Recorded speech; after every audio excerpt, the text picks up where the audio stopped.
All financial support for this podcast comes from my patrons on patreon.com. If you'd like to join in with patrons, please check out patreon.com/DarwinGross. That's DarwinGrosse. Now enjoy the podcast. Okay, today I have the great pleasure of getting to meet somebody. The contact just came out of the blue about a little company running out of Argentina. I looked into it and I was pretty shocked with what I saw. I started a conversation, and the next thing I know, we set up an interview, and I am very glad to introduce you all to Alejo Yael. He and his brother, I think, run a company called Yaeltex. Have I gotten all that right so far? It's perfect, Darwin. Okay, thank you for... Yeah, it's perfect.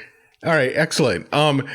And what they do is actually quite amazing. They have a factory where they develop MIDI controllers, but it's not the typical preset MIDI controller with a lot of functionality stuff. They actually have gone way out of their way to make a system, make a whole environment, in essence, that allows you to design, manufacture, and get your own custom MIDI controller, and it's amazing. So rather than try and ramble about it myself, first of all, I'm going to have you look over at Yaeltex, that's Yaeltex.com, where you can actually see their stuff at work, but also we're going to talk to Alejo. So with no further ado, let's talk to him. Hey man, how's it going? Hello, Darwin, and thank you for having me. It's really an honor to be in your podcast, which I heard many times and which I learn a lot from. So thank you. Oh, well, thank you so much. I really appreciate it. It's good to know that I have some listeners in Buenos Aires. That's very exciting to me. Now, I was really kind of knocked out with what you guys are doing. Why don't you talk a little bit about the way that you tell people about your company? Okay, so we built a system for creating custom interfaces. And what we actually try to do is to remove all the complexity of creating hardware and mask it behind a simple interface, which is a web app, where you can easily design your controller or interface without all the hassle that comes with it, which we learned from experience. It's a lot and it's very hard. So yeah, we built this system, which has different parts. We can talk later about them. On the front end, it's a web app. It's a very easy design app where we actually embedded all our framework, the hardware framework, and everything you can design there, we can build. So in a sense, it's like a service and a product at the same time. Mm-hmm. And so this application is called the factory, and there's where you can design and build your controller. And we tried to do the customization as extensively as we could. I would like to keep in mind that this is the first version, and we were really eager to put it on the street. So we been developing it for maybe 2 years. And when we felt that we have a viable product, we put it out there because we wanted actually to build with input from the community. So build publicly, let's say. So it's more or less around those lines. Right. Now, I think in a way, we're almost doing it a disservice by calling it a MIDI controller too. When I look at the range of things that you can actually build with this, it's pretty amazing because you have everything. You have the typical sliders and knobs and buttons, but you also have like grid arrays. You have arcade buttons. It looks like you even have joysticks. All these things can be arbitrarily placed anywhere on a control surface, right? Yeah, that's right. I also don't like it to call it only a MIDI controller, which is completely fine.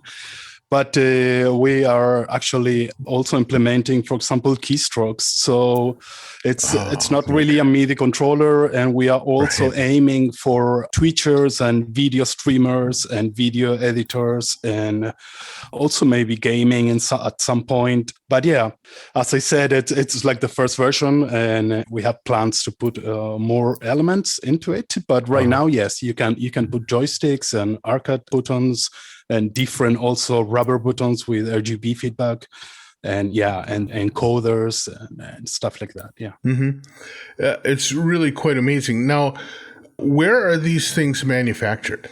Okay, so we are based in Buenos Aires, Argentina. So we mount the things here, and there are some providers that we have here in Argentina. For example, the faceplates, like the front panels and all this work, and the cases. The cases are built by a very good friend from us, Tomás Pertile, which is an amazing carpenter, and they are done by hand in Patagonia and Bariloche, where we all come from. Actually, we are 4 main founders, and we are all from Bariloche, friends since we were kids. And Tomás is still in Bariloche, that is making the wood boxes. And then all the design and industrial design and coding and stuff is done in Buenos Aires, Argentina. And we manufacture the elements, which is the electronics, in China. Right.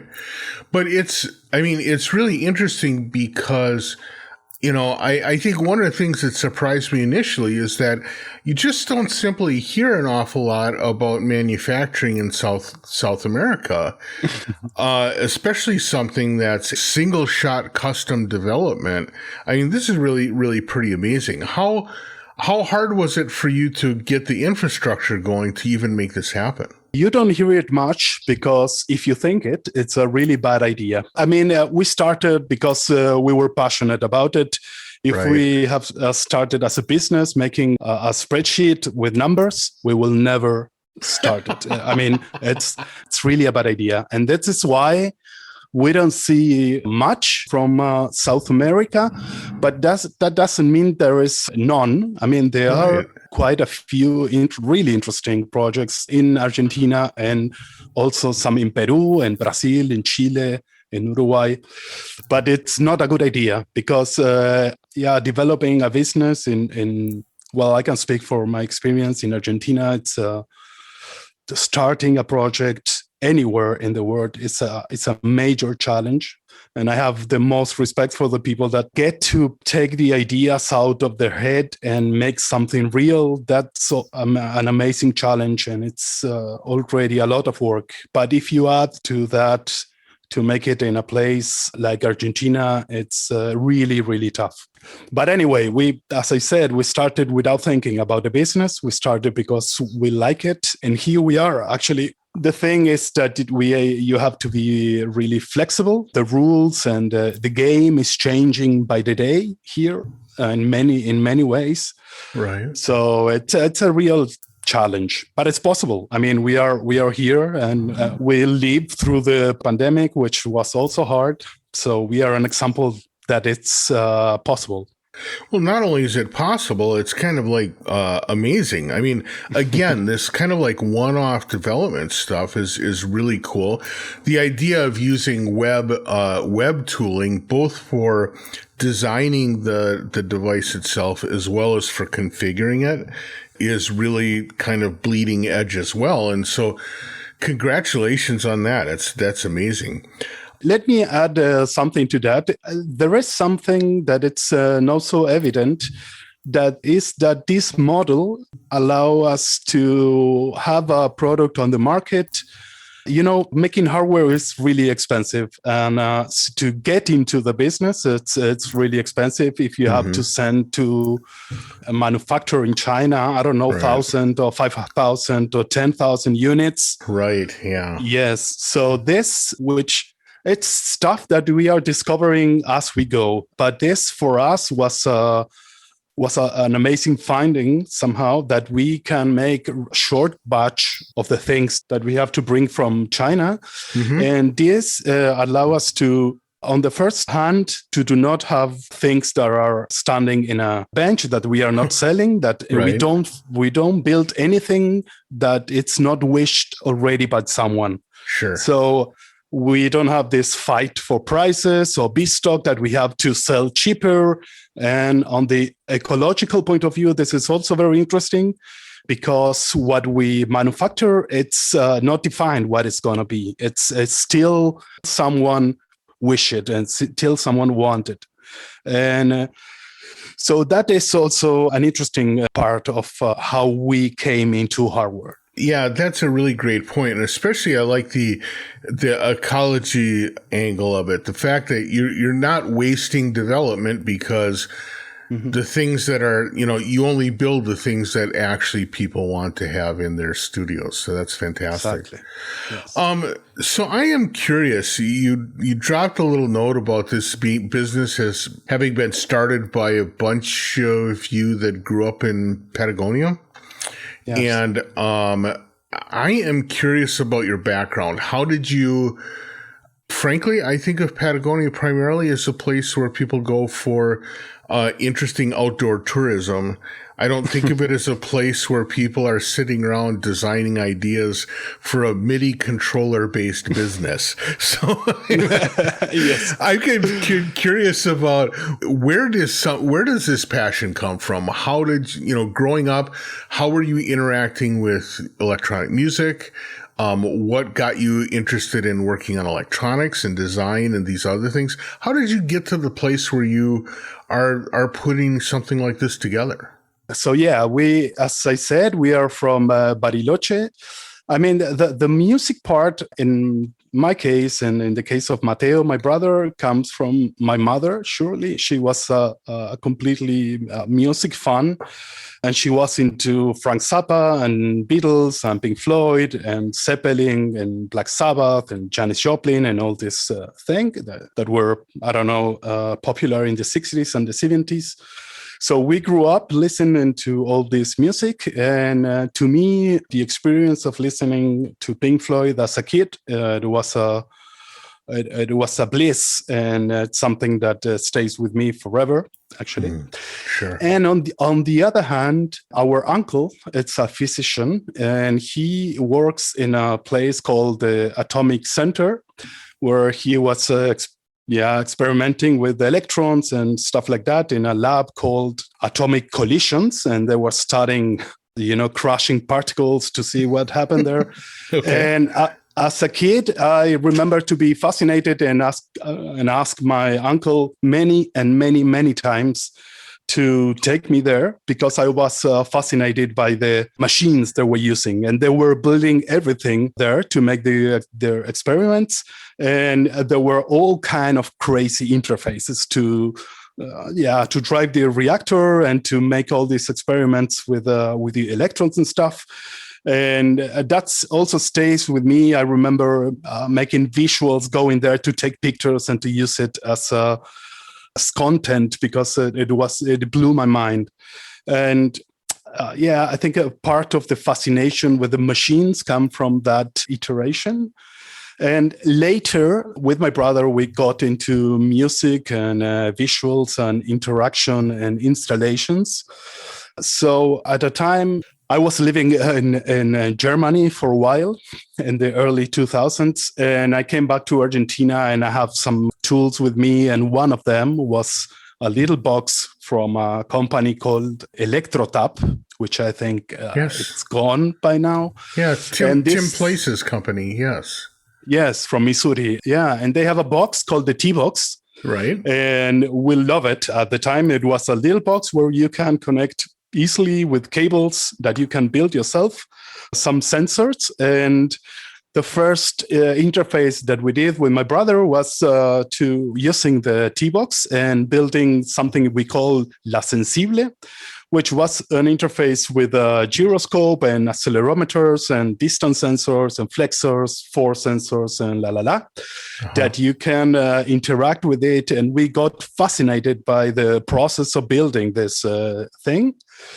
And from there, really short after, Franco Grassano, which is an electronic engineer, joined us to build more complex stuff, and we start using Doppler boards and then the brain from Livid Instruments. Right. And at the time, we find Arduino, and this opens a lot of possibilities for us and was very cheap. At that time in Argentina, it was not very easy to import stuff. So we asked, anyone like the grandmother of a friend that was flying abroad to bring us components and things to work with.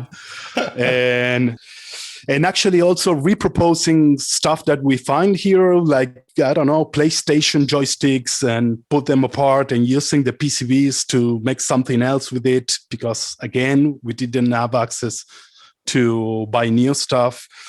You were using all of this for your own music and visuals? Yeah, and we had a little company where we did installations for brands and also for other artists. So we helped them like put systems together where you need to synchronize light and video and audio.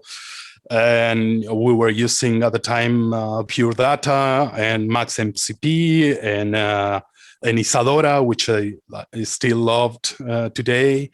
And Max for Life. And then I don't remember the year, but when Ableton Live 4 came out with the MIDI implementation, we started to use it extensively also to sequence stuff. And so we were building these interfaces for pieces, for brands, or for other artists that were doing installations and interactivity, but they didn't know exactly how to put the system together, some kind of technical assistance, if you will. Sure. Now, you talk about there being kind of like 4 people involved in this business. Do each of you do have like one role? Like, is one person the software designer and one person the hardware designer? Or does everybody kind of work on everything? We are 4, but there's actually more people involved now. Yeah, some of them are not working full time, but they are engaged in the project for a long time. But actually, each of us has an area which is responsible, but we are really mixed because we need to do a lot of stuff. Right. So it's a lot of work. So we end up doing different things. But Franco, it's responsible for the electronic design and the firmware mostly. Okay. With the development, but then we all design together, features and blah, blah, blah. We don't have a vertical organization, that's for sure. Yeah. All right. Sure.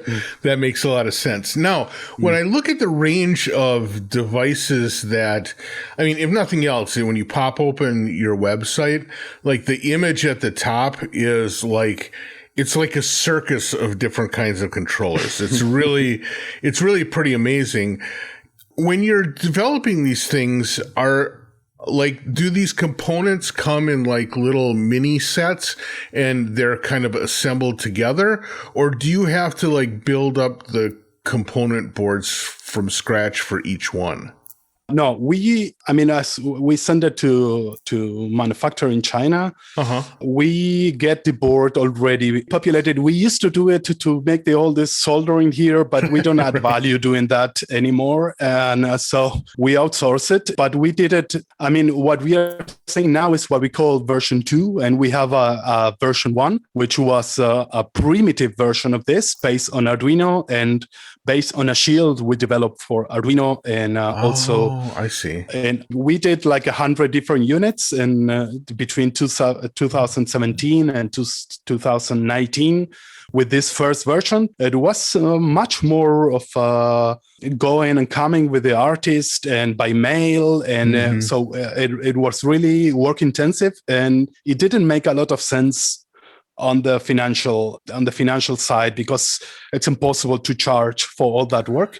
So for version 2, we try to automate all this process and also to give the freedom to the artists to design it by themselves, which we didn't have before.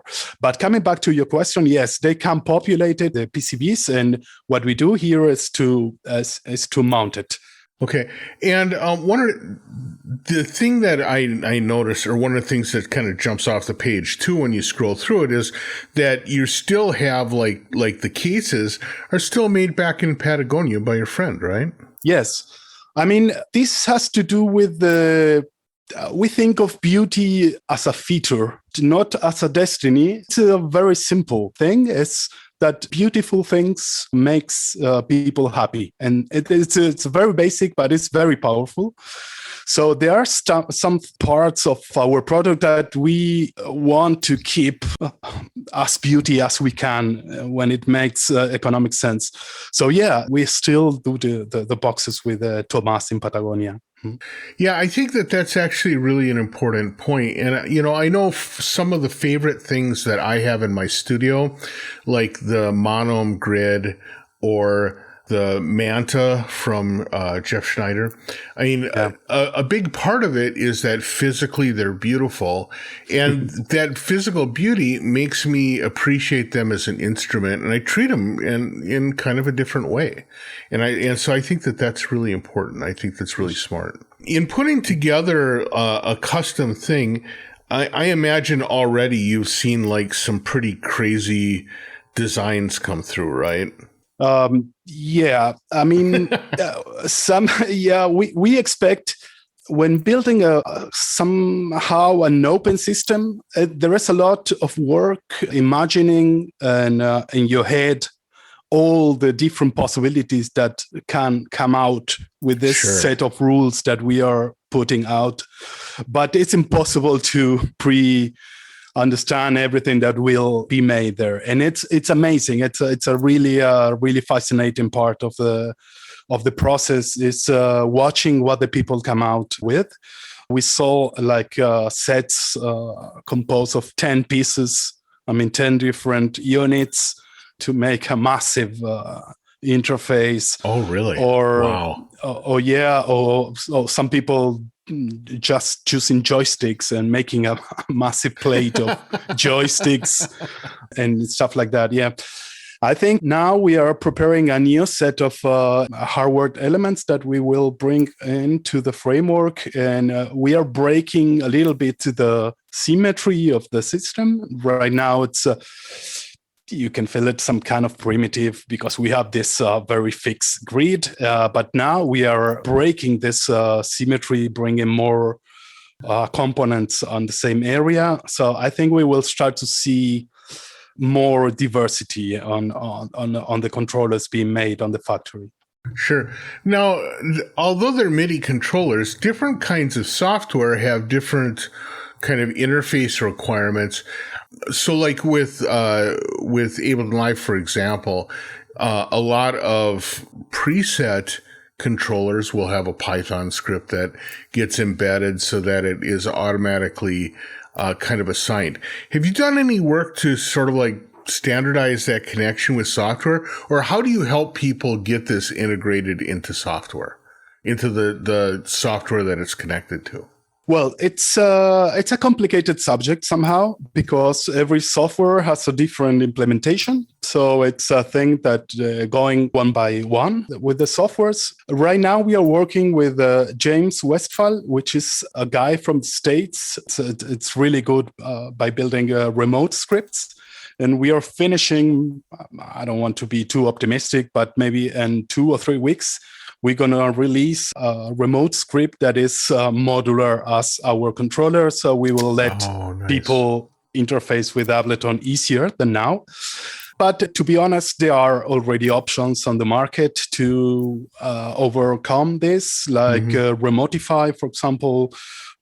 There are some tools already on the market that will help you building your own Python control, remote script for Ableton. And then Cubase has a more friendly configuration inside of Cubase. You can do your own script somehow and also save it. So every time you open Cubase, you will have your controller behave as you want. Automatically uses it, sure. Yes.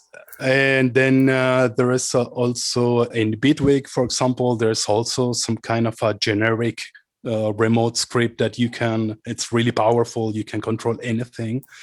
But it's something we are working on. And on our side, we have Kilowatt, which is the tool that lets you reconfigure your controller in the way you want and anytime you want. It's also a web app. And it's quite powerful in the sense that you can configure the component the way you want, in the sense that you can send it to one port to other port, to a specific MIDI channel with a specific MIDI message and so on. So I think with the new universal script that we are releasing very soon, and with the other software that already have these capabilities built in, and there is kind of support for that. Yeah. Now, what are the limits of what you can build? I mean, obviously you can't build something that's the size of a ship. So like what is the limit of the interface size that people can design? So that is, we have 3 different sizes now that you can use horizontally or vertically. So there are actually like 6 different form factors, if you will. Got it. Yeah. And the biggest one is something like 45 centimeters by 33. And so that's the biggest controller we can build now. But we are also planning, as when we build a system, we thought we build it to be expandable in the future. So the main board that we have inside of the controllers, that we call KiloMux, it's being used not so extensively. So there is a lot to add to the KiloMux. So we will add in the future screens and ribbons and different sensors and motorized faders and so on.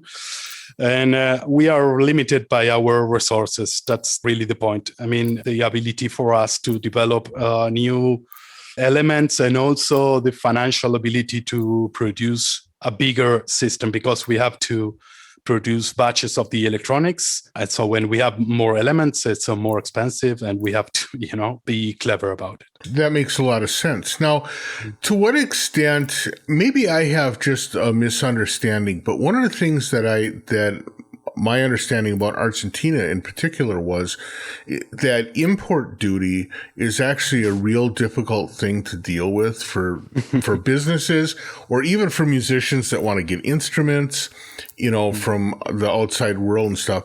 How doesn't that have a significant effect on your ability to produce these things? Right now, it's working.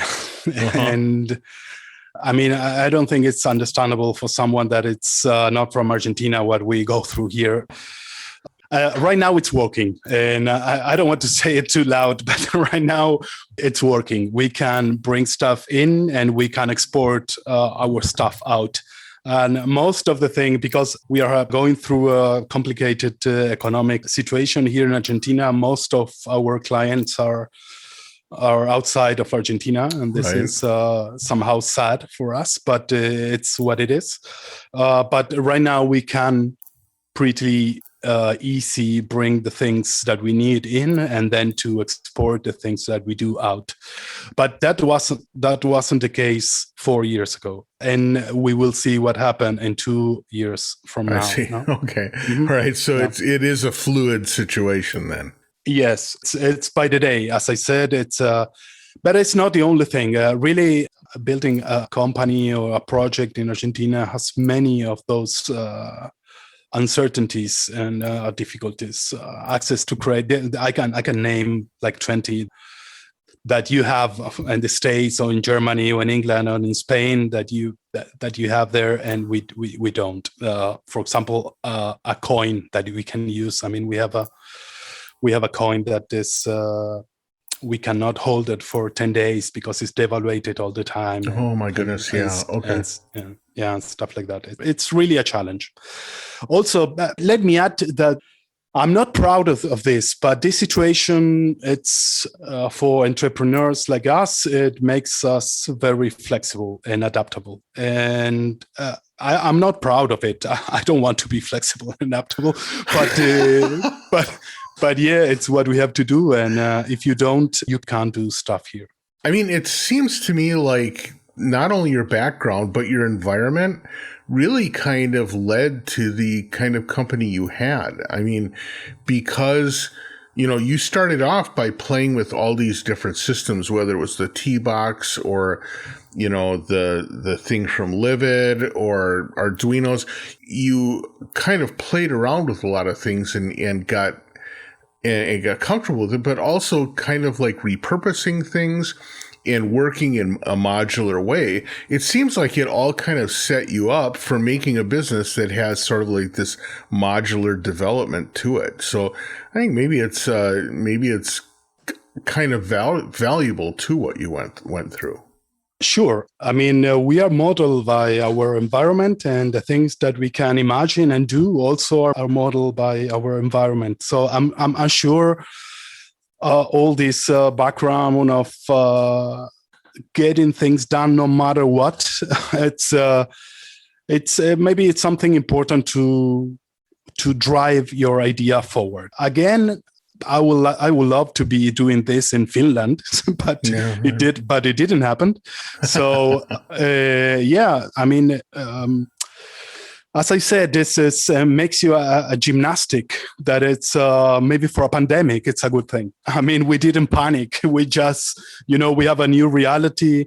The inner market in Argentina, it's completely gone because 40% of the people are poor now. They cannot afford the things that we are doing. So now we have to sell outside. What we need to sell outside is really complicated, the financial part and exporting and all the things that we have to do to communication stuff and we take it as a given that we have to keep going and be creative.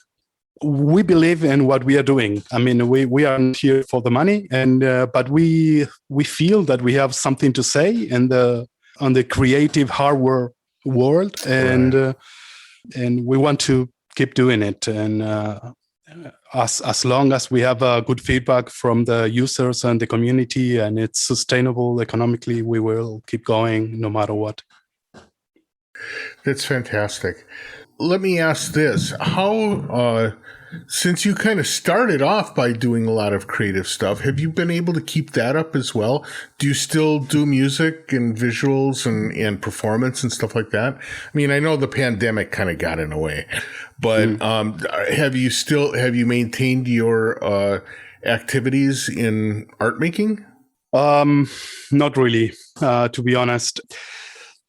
No, not really, to be honest. We interact with a lot of equipment inside of on the regular basis because of the company, but I had to learn so much stuff to pull this off that I guess on the meantime, it's also, I'm not sad about it. Like interest shift in our life, and sure. I'm happy where I am now. I was completely focused on that like 10 years or 15 years ago, and now my interest shift to other things, and I'm not sad about it. And but the short answer is it's no. I mean, we are now working with other artists, helping them to be creative and to do the work, and it's fine like this.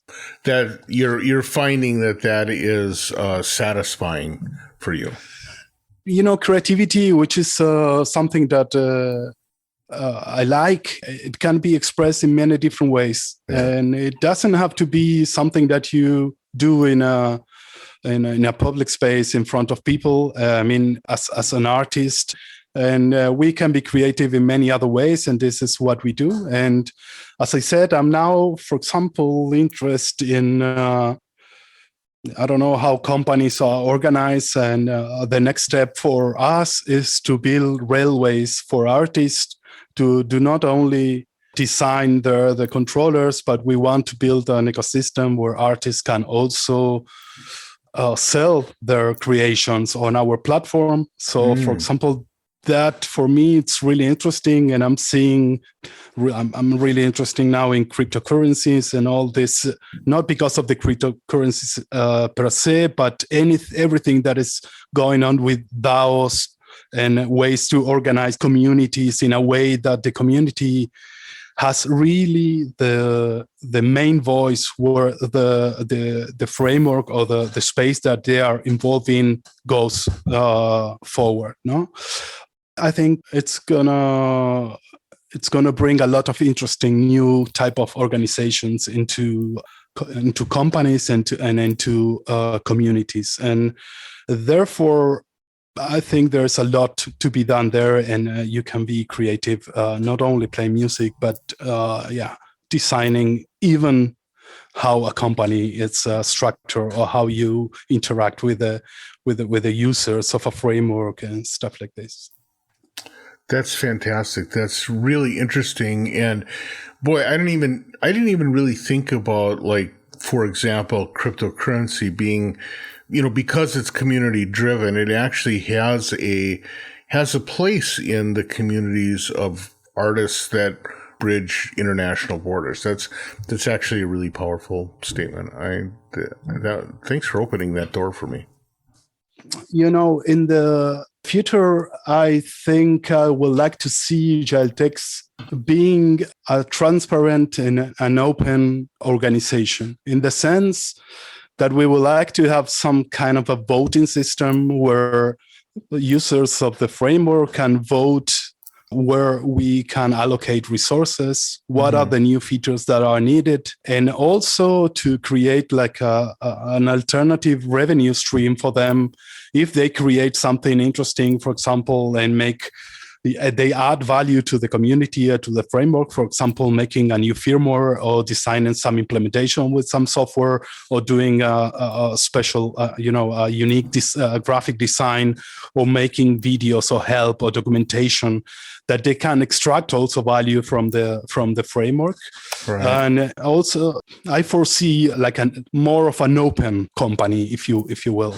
I mean, where users have really an influence of where we go, and they are not only someone watching what their clever guy on that company is doing. And no, really, I think collective intelligence is the future. I mean, it's how science is structured, and I think community intelligence is something that we have to build into companies for the future. It's something that we have in software, like for a long time. I dream by the time that you can have that in hardware too. I mean, in software, there are many examples, and there are a lot of beautiful things that are developed by the community in Max for Life and Reactor and all those environments where users are really the driving force for me for creativity. And most of the tools that I like are done by the community. And I think that is something that we have to empower and tap into. Right on. Well, Alejo, I want to thank you so much for the time. We blew through that. That was really great, but it was really fascinating to hear not only how you grew the company and how you imagined this stuff coming together, but what your vision is for the future. I think that you have both a powerful vision, but also one that's actually attainable, because like you said, I think a lot of the things you talk about are things we see in software, but we desire that in hardware. And I think that you're really onto something there. Thank you, Darwin. It was a pleasure. And again, it was an honor to be in your podcast. Right on. Many thanks to Alejo for the great chat and for filling us in not only on how they do what they do, but where they do what they do as well. I really appreciated hearing more about that and hearing about the process that they go through in making their cool MIDI controllers. Now, I want to thank you all for listening in, for turning your friends on to the podcast, and in general for just hanging out and for reaching out to me when you do. I thank you so much. If you want to get in touch with me, it's ddg@cycling74.com, ddg@20objects.com, or darwin.gross@gmail. I always appreciate hearing from you. And if you want to help out with funding for the podcast and particularly our transcriptions, please head over to patreon.com/DarwinGross, DarwinGrosse. Join up, or at least follow the blog so you can hear me rattle on over there. With that, I want to thank you so much for listening, and we will catch you next time around. Bye.